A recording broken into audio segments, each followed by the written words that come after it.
I'ma kill you in a second if I have to. Use my mind as a weapon when I blast through. Put the basics in the basement, no need. All right, welcome back to episode 6 of the PT Performance Podcast. Here helping me out on the show tonight, as usual, we've got Nate. Yo, what's going on, everybody? We're missing Richo again, but he's going to join us again pretty soon. Cool, let's get into it. Topic for today is, as a personal trainer in the commercial gym setting, how to get busy and stay busy. Yeah, so do you want to lead off with more of that? Because you said you had a couple of questions float through after last week. Yeah. So let's go with one of the questions that came through was a question is, how do you prepare for the ultimate how do you prepare when someone ultimately drops off? This particular person was saying, I try to limit my PT sessions per person to 2 or 3 sessions a week, so that they don't begin to rely on them. So that if they do drop off, they sort of limit the damage that losing 3 sessions a week will cause them.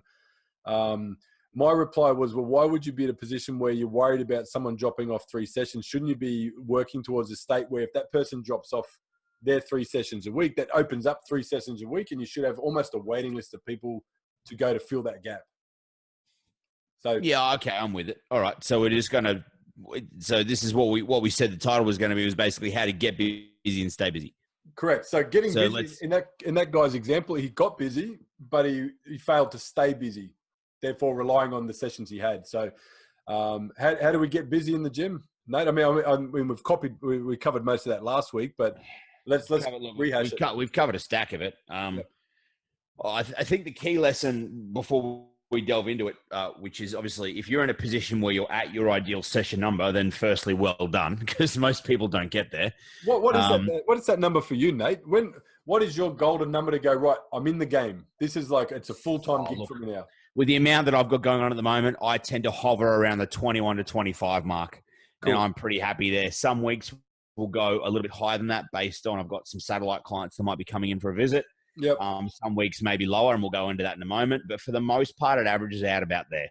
Yeah, I've always thought that for most of my clients, based on an hourly session, if you've got 20 a week, you're a professional PT. You should, at 20 sessions a week, you should be able to survive as a full-time PT.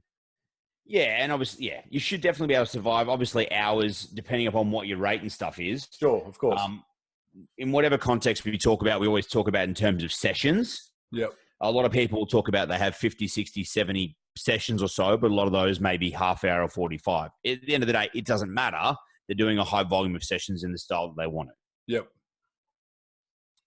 So say your question again. I kind of got off track. Okay, so how do we stay busy? Okay, so no, my bad. How do we get busy? Let's get that part first. How do we get busy as a PT? Well, we've kind of covered a lot of this in the general gym setting at the moment, which is simply how to deal with new leads. And I think we're going to have some episodes on structures of taking new people through some stuff. Basically, how to kind of go about marketing, how to interact with your members, the mindset approach you have to take, because more often than not, as much as some people do build this up very quickly, for a lot of other people, it does take a little bit of time to get this done. For the most part, it's just putting in the time and being there and having some kind of process that you can build up off. I mean, even if you change it client to client because you get better and better, you've got to at least have some kind of general structure that you want to follow. Yep. That would be an initial part. And I know that doesn't really answer the question as such, but I feel we've probably answered that a lot in the previous 5 so far, and with the more to come. Sure. So for those that haven't listened to the first 5, or maybe haven't and kind of didn't take notes, the best parts of how to get busy is to make yourself available, be on the gym floor, provide fantastic and amazing amounts of value to potential clients around you, develop a team within your PT team as well, but also membership sales staff, your reception staff, and basically do what it is you're in the industry to do, and that is to serve people. Yep. So if you're doing those things, you're going to get busy, right? And then, as you said, you've got a system to maintain. You've got your results from your clients are going to keep you busy as well. We've covered that already, guys. So that was just a quick little rehash on what we've covered to date. So as far as staying busy, though, yep. it's pretty much an inevitability that at some point in time, whether it's very soon or very far away, that a client is going to leave you. You don't have a client for your lifetime. We already know that. People might not think of that, but I already think of when I have new clients that at some point I'm not going to be with them anymore. So I've got all of this time to educate them and do what I've got to do to set them up. Sure. Pretty sure I've said this before, that I'm not interested in the after photo. I'm interested in the after photo. Yes. Like, I want to make sure that what we do now here in 2018, you're at least able to maintain or reclaim in 2025. Yep. Yep. Long term. So sure. Now, when you have a client with a high frequency of sessions, 2, 3, 4, 5, 6 sessions a week sometimes, when they drop off, that is going to hit your pocket. Well, how do you avoid that? I don't know. Don't be a PT. You don't avoid it. Yeah. Like, you don't avoid it. It's going to happen. I mean, is it a sting? Oh, does it hurt you? Of course it fucking hurts. Mm. I have a majority of my clients do 2 sessions a week. Some do 3. I have a lady that does 5. Like, if the lady who does 5 eventually stops training with me, I'm going to feel that. But it is my job to fill that time and help somebody else or others, because clients who do 5 sessions a week are sometimes few and far between. Yep.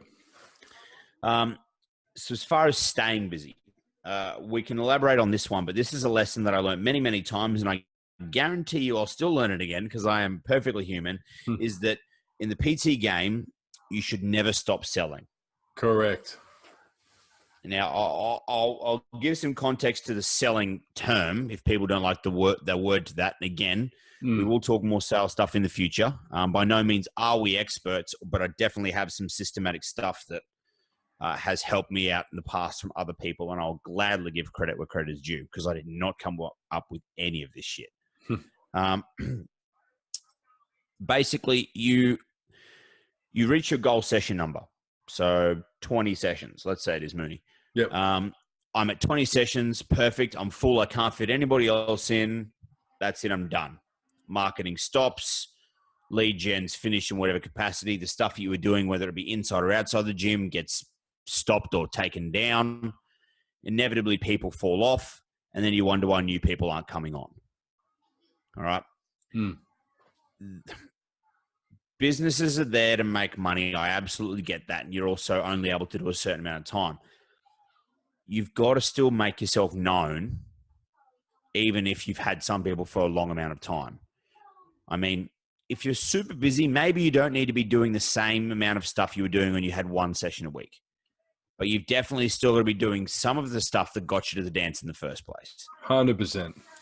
Now, for the most part, most of the time, that's going to be in your commercial gym setting. That's going to be the introductory systems that your gym has, whether they be called intro sessions, complimentary sessions, kickstart sessions, power packs, whatever they might be called. I don't care how experienced or how busy you are. I always feel it's a really good idea to try and put yourself and make yourself available for this system. Yep. Wherever you are.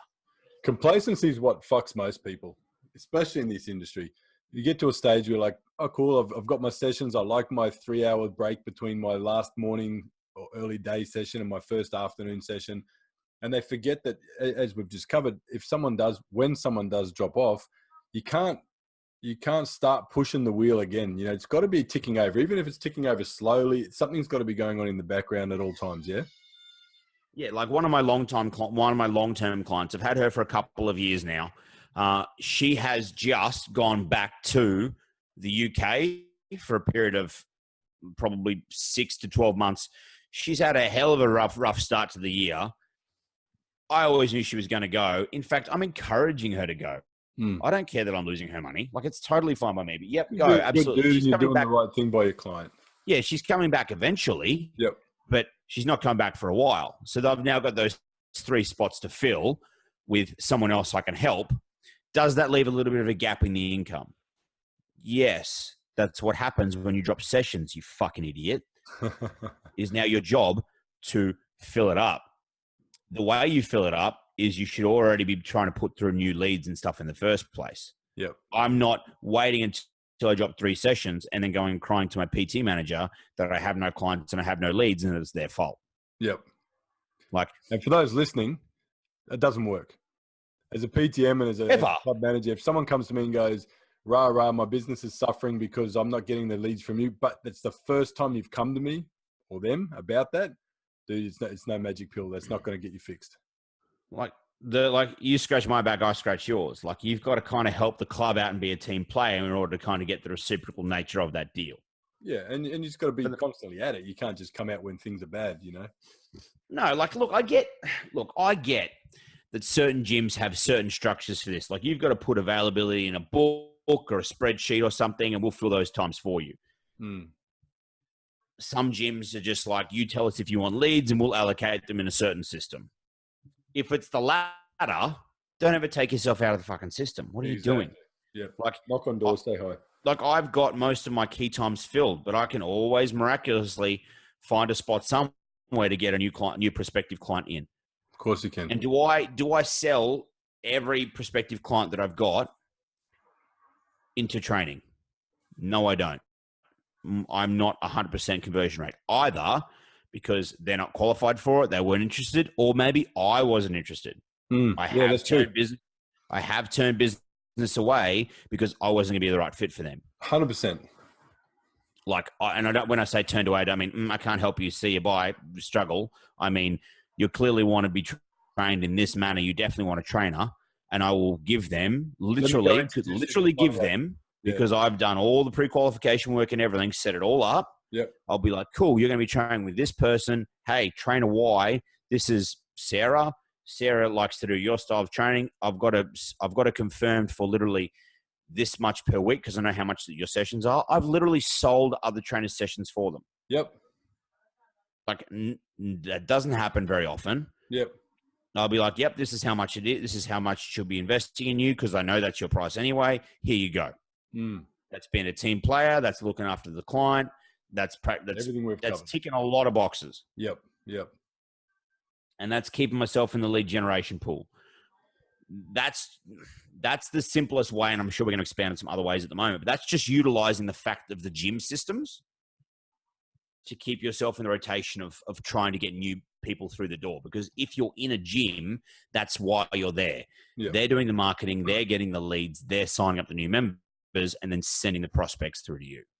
What are your thoughts, Nate, on this is something that I like, and with the way that the World Wide Web is generating or working for people's lives these days, I'm a big fan of the member or the members only concept.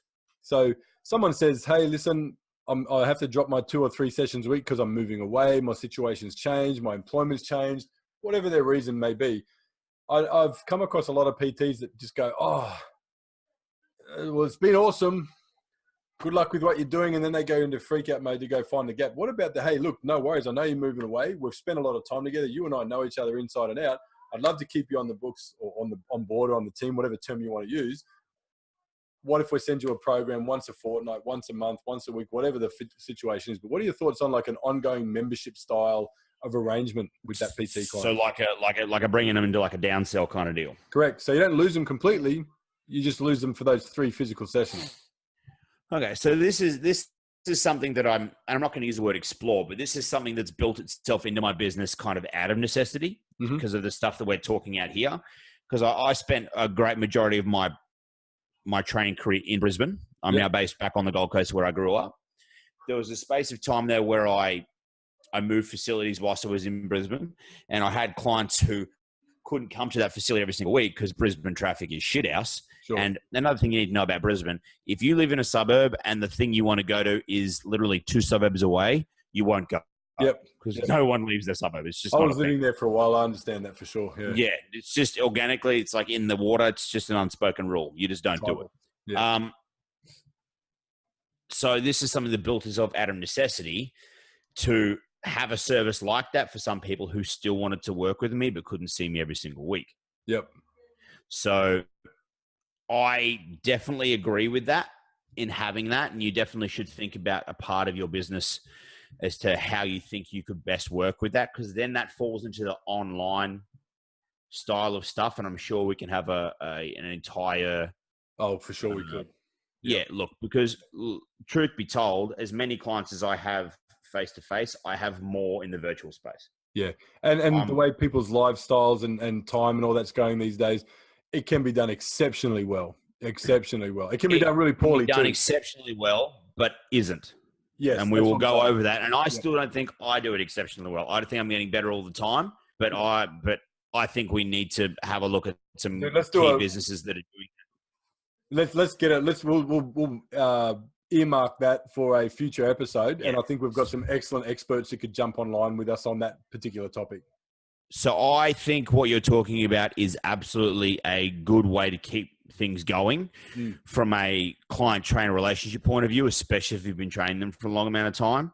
Yep. From an income point of view, keeping some form of residual income coming through and also keeping the client accountable to the goals they had for you in the first place. Because that's why you're in this. Yeah. Yeah, like that makes a lot of sense. It won't suit every client, and you need to actually use your best judgment for that and not just try to sell someone in that just so you can get the residual income and not provide them with the service. And I'm saying though, and we've covered this already, so let's take this for granted that we're talking to people who give a shit. These are for the people who actually, when they meet Steve and they know that they're the right trainer for Steve and they're going to get Steve the results he wants, when Steve has to move on, they're still attached to that. They still give a shit. They still want to see the best result for Steve. So let's take that for granted that Steve moving on means that he's no longer going to be physically in your space to train, but you still want to see them achieve that goal that you set out together. You want to see him to complete or to continue on the journey that you guys have been traveling. So the dollars come when you're providing that service and you're getting that result, right? So when you're providing something that's worth the money, you'll definitely get the money. Oh, 100%, dude. And you know what else happens? They move to their new town or their new job or whatever, and they say, hey, listen, I've got this trainer who's fantastic. I moved away. He still trains me. Let me give you his details. So there's still happens all the time. Actually happens all the time. More so than, well, probably not more so, but it's probably creeping up on the similar sort of number of what you'd get on a face-to-face situation too. Just with the way people are online these days. Well, yeah, like the internet has provided a lot of gateways, a lot of doors. Yep. And there are some trainers who are purely in the online capacity for many different reasons. So it's definitely a successful route and one you should heavily consider in a form of trying to stay busy. Cool. So we've talked about how to get busy, and that is everything we've talked up to episode 6 now. Opportunity, or the topic we just spoke of then is if people are leaving, what do you do with that? Let's talk about you've got your clients, you've kept your clients on board. Other feedback or other, I wouldn't say complaints, but experiences I hear from trainers is I did such a good job, or myself and my client did such a great job together. They've hit their goals. Now they feel that they're ready to move forward and do it on their own. So let's get on the how to stay busy part. We've talked about the how to get busy. Let's continue on the how to stay busy part. Nate, what's some strategies or some systems you have in place so that your clients they do hit their goals, they achieve the goals of what they initially set out for, but how do you help them to set new goals and to extend that path? So I feel other people will have a better strategy to this than me. I feel I'm on top of this purely because of the amount of communication that I have with my people. And if you haven't picked up yet, I'm quite candid. So communication's great, obviously. Yeah, I don't mind holding back in terms of asking a few key questions because my feelings aren't going to get hurt. Yep. That would honestly be, in my mind, number one is people are just afraid to ask the questions and they're hoping to pick up information via like telepathy. Yeah. like they're not going, oh, you've almost lost shit. It's almost your daughter's wedding. You've almost lost 15 kilos. Where do you what are you thinking now for your next goal? How are you feeling like approaching it? And so forth, right? Like they're not willing to ask the question. They want the client to bring up the awkward conversation rather than actually doing it. I don't have a specific system for this. I will take some other systems that I've heard work quite well, where you will often hear about in the training space, athletic based from down, is that things get done in 12-week blocks. Yes. No, 12 weeks, 90-day cycles, something like that. I know a few training businesses or even a few trainers that will actually, in some capacity, sit their client down every 12 weeks or so. It doesn't have to be very long. It could just be like a bit of a refocus. Like, this is what we've done. Is this in line with how you think we've gone? Where can we improve? Where do you see it going from here? Treating it more like a team effort rather than I'm the trainer, so I'm the boss, you're the client, do as you're told. Yeah, kind of great. Scenario. Yep. Because at the end of the day, they're paying you, of course, but for the most part, they're investing in advice. Yes. They're investing in the service that you're providing, I guess, but also the advice that comes with that. So you need to do your absolute best to obviously make sure they're doing their work outside of it to get the goals. And if they are hitting the goals, then great. You're doing an absolutely fantastic job.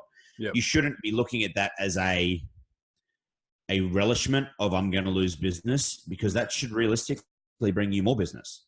And you probably see this, Nate, and I've seen it where I've had PTs go, they want to hold back information, or they want to hold back their client's education so that they feel they've got something more to offer them moving forward. Whereas I'm wired slightly differently. I want to give them all that education. I want to give them all that information so that first and foremost, they don't go looking for it, because ultimately the information age is out there. We can find everything on our phone while we're waiting for our next PT session. I'd rather say, this is everything we're going to cover. Let's get it together and let's move forward, and then find within that areas that they need to focus on, or they need a bit of extra assistance on. I am down for giving them the information they need at the time. I won't purposely hold back information. Sure. Because you are right. They will go look for it somewhere else. Even when you give them all the information, they will still go look for it often somewhere else as well. Or a different interpretation of it. Yeah. Yeah. So no, I'm not down for that at all. Yep. I mean, the hardest part of being a trainer is actually displaying your results, because for the most part, for some people, it's actually so hard to get their clients' results. Yep. As radical as that sounds, the best trainers are the ones who get results. Now, results in the capacity that are fitting for the client, right? Not just before and after photos. I haven't posted many before and after photos for a very long time, because the clientele I currently have, before and after photos don't matter so much. Yeah. The results, of course, matter in terms of where we're going, what we're trying to do, but physically displaying those results, and especially saying that I got them in 12 weeks or 18 weeks or whatever, isn't at the benefit of the clients that I've got. Sure.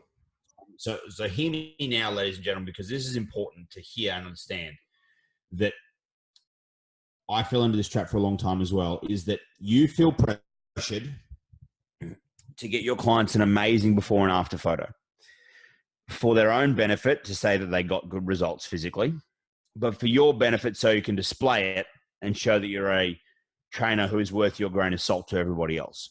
Everybody's always trying to catch up and prove that I'm good enough. I'm fit in with these guys. And if you aren't posting those photos, there is an organic aura of I'm not good enough. Yep. That is not the case at all. The whole you compare yourself to somebody else thing is very prevalent, and me saying this won't stop it. Sure. But you need to put all your effort into the clients you currently have. Give them all you have to give in the way they need it, and make sure with genuine care that they get the results they are after. I guarantee you, in doing that, or in attempting to do that, you get more business. 100%. Whether you ask for a referral, and again, we can cover that later, or they recommend you to somebody else. Like, my friend Mitch is looking to do this. Do you mind if I pass on your details? Like something along those lines. The trainers that I see have the most success, whether it be keeping clients for a long amount of time or consistently getting new ones but getting good results, are trainers who put all of their effort into the client's version of the result, not their own. Awesome point.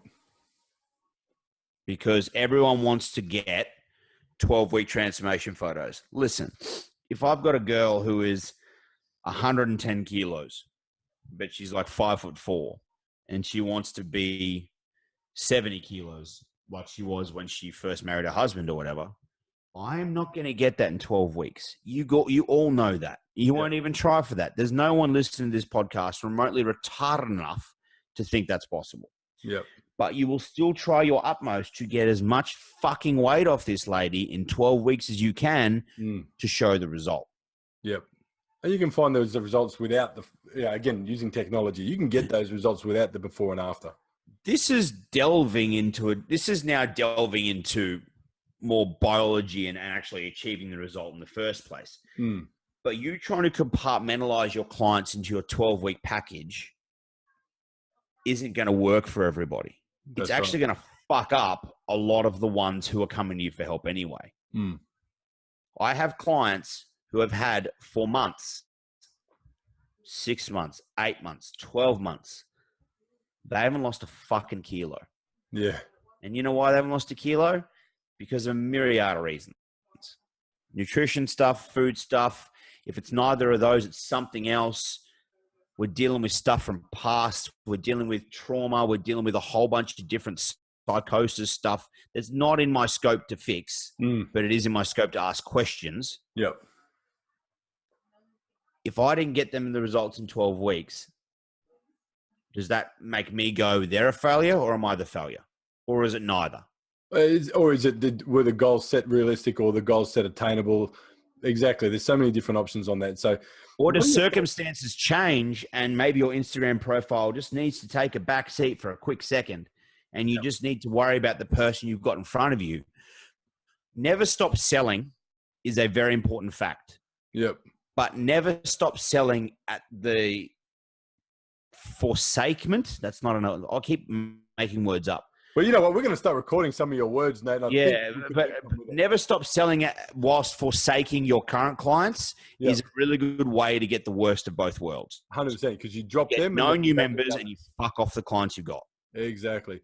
What are your thoughts on something I used to use was performance, for want of a better term, a performance agreement or a results agreement. So this is not a 12-week or a 6-week or a 16-week or X amount of week program. This is you want to get here. It could be here. You want to get here.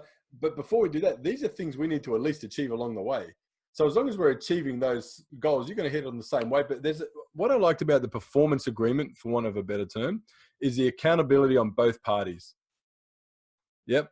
You do this, we'll be on our way to that result. If I do this, we're going to be on our way to that result. If either of us are dropping off, obviously we're not going to get to that result. So then it's accountability on both parts. So personally, what I used to do was put a financial incentive in place is at certain steps. And again, this is where you use your professional understanding of your client and what's realistic and what's not. And you would set goals and say, if we're not here by this, I give you this. If we're not here by that, you give me this. And it's a way to keep each other accountable and moving forward rather than looking for a particular X amount of kilos in a certain period of time. Yeah, I mean, it's definitely feasible and it has many, many different applications and options, I suppose. I've personally never done something like that. I mean, I have a general outlay of this is what we offer and what we promise to give you, our commitment to you, your commitment to us kind of deal. Yep. I've never used what you're talking about, but I could see it absolutely working. But it all just falls under the banner of just coming together as an actual teamwork. Well, that's what I liked about it, because it puts that onto play that it is a team environment. It is a team effort between the two of us. As the trainer, my knowledge, my application, my understanding, you as the client, your effort, your dedication, your adherence to the program. Yeah, I like that. Like that's an option as well. That's a good way to stay busy on top of a bunch of other things we're talking about. So we've had, what do we have? We just had never stop selling, structures to kind of have with current clients to maintain longevity. Yep. Should we touch on referrals quickly? Because it seems like it's applicable. Yeah, well, I mean, we covered this last week and how to get them, but referrals absolutely how to stay busy. Absolutely, because it's new business coming through the door based on your current business and the effort you're putting in there. Yeah, there's the concept of qualification, right? Like people who are more qualified and have said yes many more times to your stuff are more likely to buy. Pre-qualified leads are people who you know are interested in your service because they've either asked or inquired a friend. Yep. And they're being referred to you on the back of that person, friend, family member, whatever, because you did a good job. So for the most part, those kinds of clients are sometimes a little bit of selling, but for the most part, it's almost taking an order kind of deal. Yep. Like they're coming to you saying, I want to do 2 sessions a week. I want you to do for me what you did for them. Let's go. Mary's already told me price, already told me expectations, already told me timeframes. Let's do this. Yeah. So like that kind of stuff is more taking orders, but it falls under the selling banner. Sure. But this was a really good quote by a pretty good trainer. He does a lot of mentoring stuff out of the UK now. His name's Mark Coles. Every client has a referral to give you. It's just up to you to earn it. Oh man, that's awesome. I agree with that 100%. No, nobody's a hermit living in a cave, and if they are, you're not taking them in a PT session in a commercial gym. Yes. Yeah, so look, I found always when we came to asking for referrals, I always used to be really, really bad at it. I found that it became a lot easier for me just to go, hey, I've got some space here. You were mentioning this person was looking at doing this, or hey, how's your boyfriend doing? Or hey, how's this is going? Once I was putting all my effort into that client, getting them some actual result and having just more of a general professional approach in my whole structure rather than, oh, fuck, my Tuesday at 6 is empty. My Tuesday at 5:30 or 5 o'clock is about to be empty when she goes on holiday. My next client, I better ask her if she knows anyone. Yep. It's got to be. I've done that and it doesn't work. No. But it also brings us back to a couple of episodes back when you're in that situation that even if you try to mask it, that desperation is in the air. You know what I mean? When all of a sudden you need to fill a gap, it's out there, whether you're thinking it or they're picking up on it. It's just out there, you know? I mean, I have asked in a general way, like an actual video ask. I actually sent this out to, I've sent out a general referral video thing for a lot of my clients, just asking for stuff before. So sorry, Nate, you're sending them a video message? Yep. Okay, cool. Go on. Yep. So I've used that so I got to everybody at the same time. Yep, good. I tend to do it after every comp season. Normally the end of the year, I'll do it. I'll actually ask them face to face, but I'll even ask them in a video message as well, just purely because, and I'll explain my reasons for doing so, for what I'm doing it for, because most of the comp clients that I have are in that virtual space that I normally use. Yeah, yep. And I say I have some room, and this is why I have room, and this is what I'm passionate about in this way. You know how I approach this. So if you have anyone in mind, or if anyone asks for you, I'd really appreciate you keeping me in mind. Yep. Because most often for the comp stuff, especially if you get someone a really good result, but more important to me, if I get them a good result and I help bring them out in the most efficient and optimal manner possible, so they don't go from like amazing and on everything on stage to Jabba the Hutt in 3 weeks. Yeah. If I manage to do that quite well, often people will notice that, because this is another story in itself. A lot of the comp prep stuff that happens these days is just trainers burying people in order to get on stage and just 100% and just fucking people up along the way. Whereas I know I do it a lot better. Yep. And I want to make that known because I get to do something that I like, because I like those kind of clients, even though sometimes they can definitely have their fair share of emotional baggage, but I'm well equipped to deal with that. Number two, they often do the work that's required and they're often willing to work as a team. Yep. And number three, I get to help them and teach them some stuff, because the way they were doing it could have been way more optimal, and I want to show them. Yep. So there's a definite win-win in there, but I'm not approaching that offer with my back pocket in mind, because I'm already good. Exactly. And this is a theme through all these episodes we've had so far too. Don't think with your wallet. Don't think with your bank balance. If you do everything right, if you come at it with the right purpose and the right intentions, that shit will take care of itself. You know, and that's why we say get yourself in a financial position before you jump in the PT game, so you don't have to worry about that. It's going to come through. You just got to put in the right work, get the right results, and do it in the right mindset with the right purpose. Yeah. Yeah, you got to put in the work, dude. And I'm telling you, still these days, 2018, no one wants to work. No one wants to put in time. No one wants to take free consultation leads. Like, no one wants to show the new person around, because they're just looking at them going, oh, this person's not going to be a client. It's a waste of my time. Like, everyone's just wanting the person to walk up to them and go, hey, I want to train 5 times a week. I'll see you tomorrow. Here's $5,000. Tell me when it runs out and I'll give you another $5,000. Yeah. Like, they do happen. Yeah. They don't happen that often. I'll tell you what, my favorite thing when handing over leads to personal trainers over the years is, hey, I've got a consult for you. I've got a Kickstart for you. Here's a bit of information about them. Here's their background. Here's their details. Give them a call. And the response that irks me the most is, so do you reckon they're interested in PT? Like, yes. Yeah, I mean, an old gym that I worked at, the PTs were giving some feedback and stuff. And this is when I had a 2-week caretaker job as the PT manager. I was looking after it while our PT manager I didn't have to do much. Literally, I had to distribute some leads and then ask some stuff. So anyway, I was getting some feedback on some stuff. And one of the trainers piped up with, oh, it'd be good if we could get some more pre-qualified leads.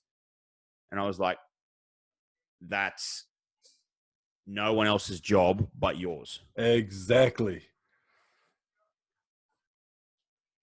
It always makes me laugh, man. It always makes me laugh.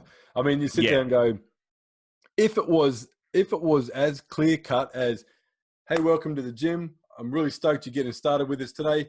Here's your membership. Here's your membership tag.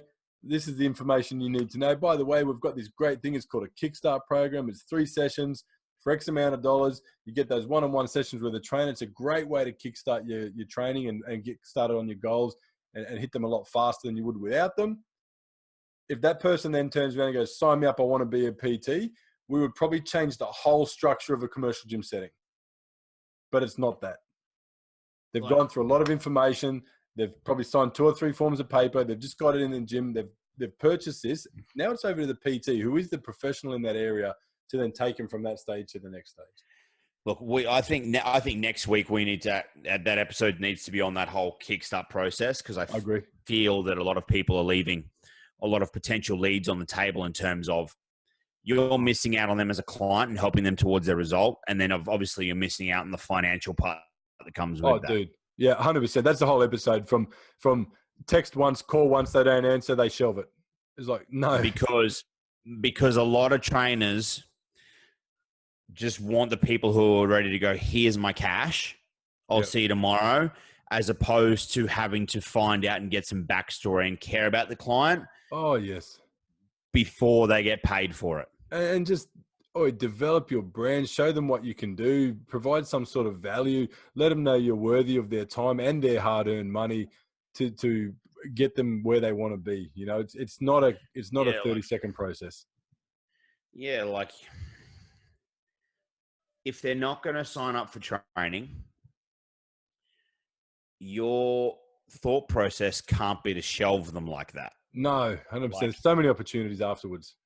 Like maybe they're not had a guy yesterday.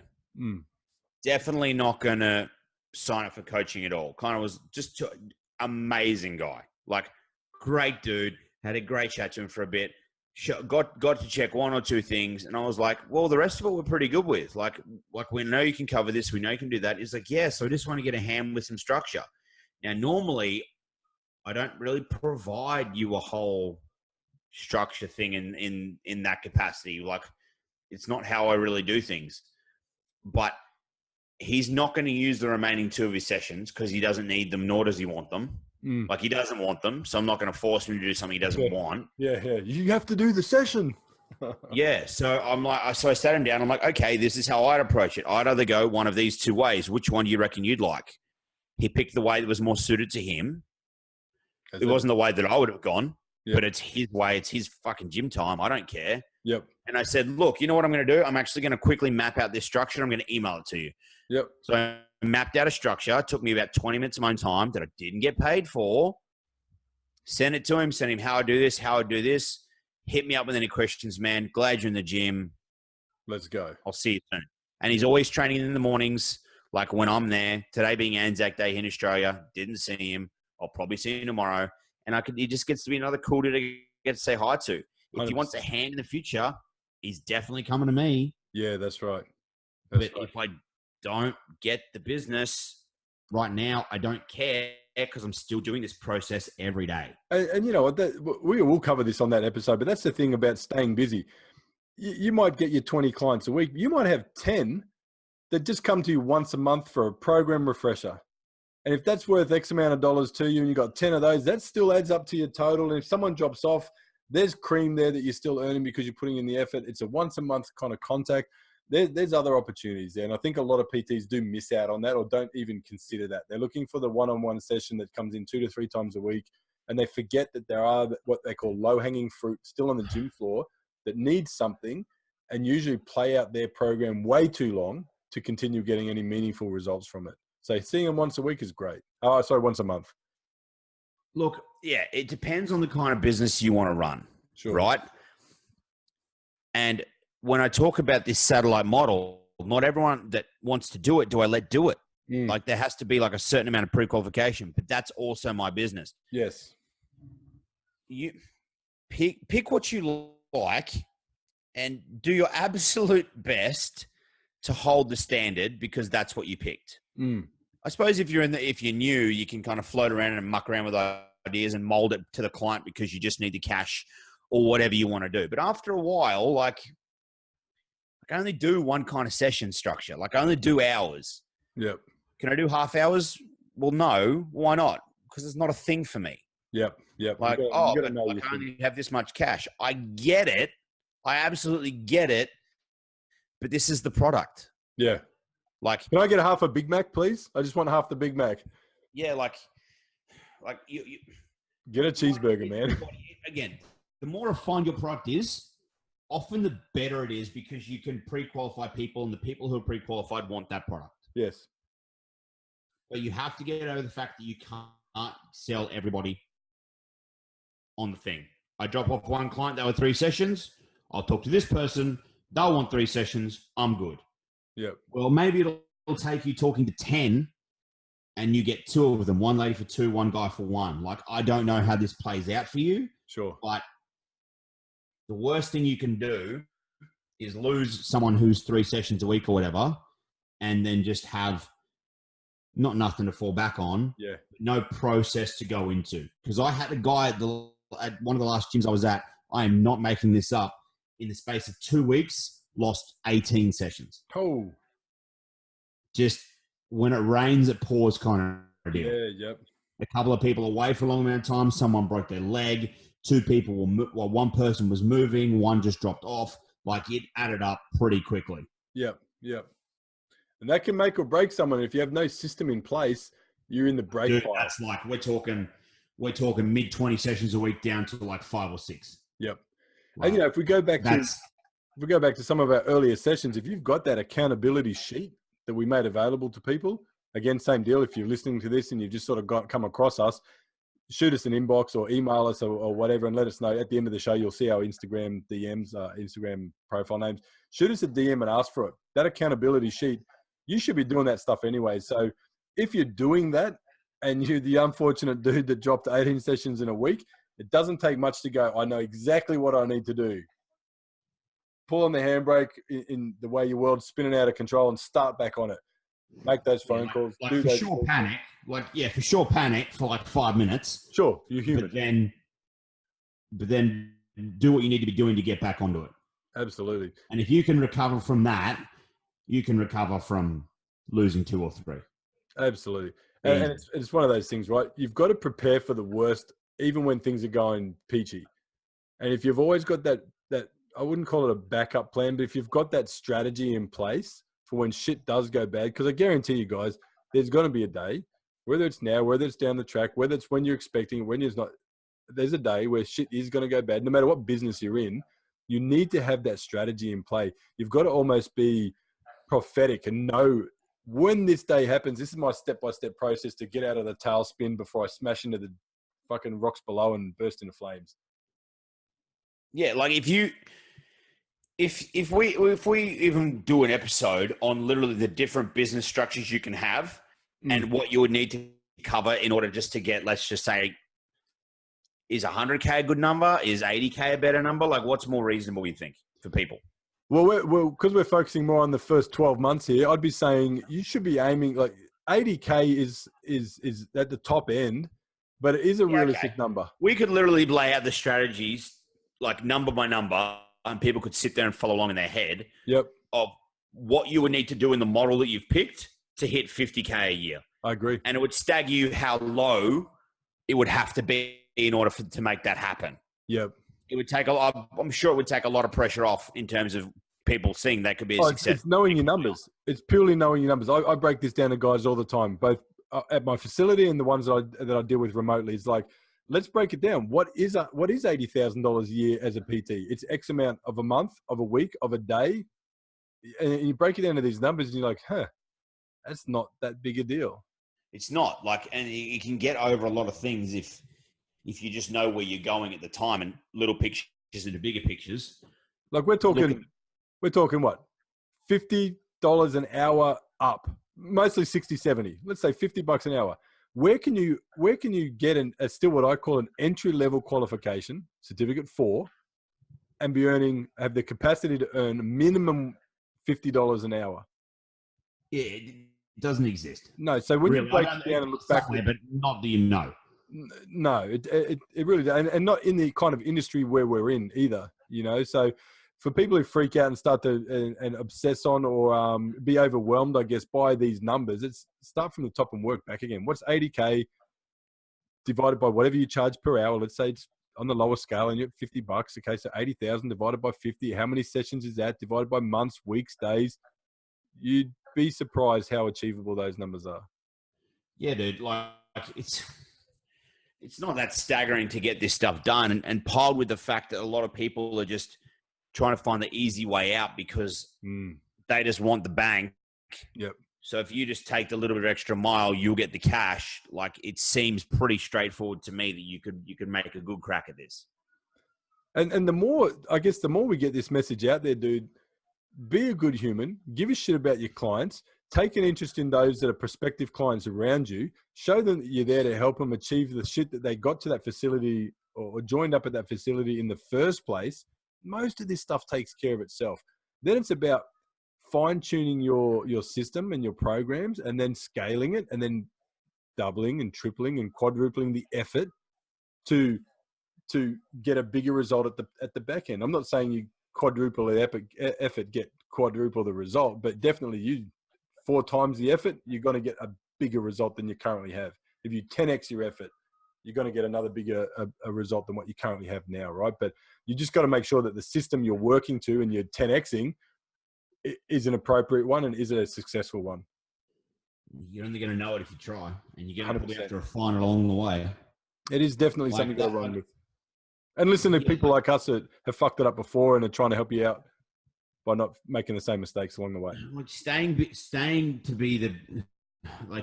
the busiest that you want to be, whether it's just on your schedule or whether you want to be the busiest in your gym, if you want to use that as a yardstick, is really just a method of consistency over time and maybe refining things down the line so that your conversion rates get better, or you're only speaking to more pre-qualified people. Really, they're the avenues that we're dealing with. There's no smoke and mirrors. Every strategy you have falls into that. Yep. But you have to be doing stuff consistently, either small or big, your call. Yep. In order to keep producing a result. It's not just going to magically appear. And unfortunately, I had to learn that many times over, because you think that when you're busy, you're just going to stay busy, and you have to work to stay busy. Oh, and that's a great point, Nate, is that we've all done that. It took me a bunch of times failing hard, a couple of those times, to realize that you need this system. Just like when you're training, you need to know, am I getting stronger or not? Am I getting more reps on? You have to have a system in play, and then you got to record and then look at those results and make sure that the efforts you're putting in are going into the right area. Otherwise, you're just winging it, and you don't know what's working for you. You don't know what caused your rise or your fall. You're just going along. So you do really have to record. If you speak to someone on the gym floor and they join, they sign up with you on a PT pack or whatever, think about it. Was it what I said? No one does this. People get busy. Here's how it plays. People come in. Trainer gets leads. Trainer gets busy. Trainer no longer wants to do free leads because trainer is now busy. Trainer stops. Trainer loses clients. Wonders what the fuck he did wrong. Trainer quits. Mm-hmm. Yep. That's literally the process that Probably a bit of almost blame all game of them thrown will in there go before through. they quit, but then they do quit. Like it's almost all the process that all of them go through, and it's not that hard to just keep some kind of system in there, even if you just use the system that the gym provides you. Exactly. Take it back to the basics. Like you said, we talked at the start of this. What's a good number? What's a number most of us aim for? Let's say if we're talking hour sessions and we're at 20 hours a week, 20 hours a week. It's not much. There's a lot of time left over for consults and kickstart sessions and walking the floor and talking to other people if your mind is set to grow. Rather than I can't get all my peak times are filled. I can't get anyone in for consults. Consult them on the phone, motherfucker. Yep. Text message. Do it that way. Text them. There's ways to get around them. Get a text, send them a link to a Wufoo form that answers most of those questions for you. It could be midnight. You can answer those questions. You can text them back at 8 o'clock the next morning. Hey, what's a great time to speak to you today? I'll take 5 minutes of your time. Bang, done. And Hey, we have just got probably about 8 new topics out of this episode tonight that we can. We'll be playing this back. I hope you were taking notes because I made no notes. That's the beauty about recording, mate. We get the. Thank God. Yeah, you listen back and let me know. That's all. We've honestly got a bunch of things that we can keep flowing on this, and that's the beauty about this format is we start off with how to be busy and stay busy. I think we covered the most part of that. But if anyone's watching and listening to this, or for those of you that are, the best content is when the juices start to flow and we just start spitting the life we live. So get your fucking pens out and take a note because you're really going to learn some shit along the way. Yeah, absolutely. Is that all we're covering? Have we got anything else to cover tonight? Mate, I think on that's probably a good one to end on. As I said, we'll review this show and we'll come up with some notes. Again, if you're listening and you're one of the ones that are checking this out on a Friday night or over the weekend, at the end of the show, our Instagram stuff is there. Get in touch with us, shoot through some concepts and some ideas. Most of you listening and following probably watch us or have us on Facebook as well.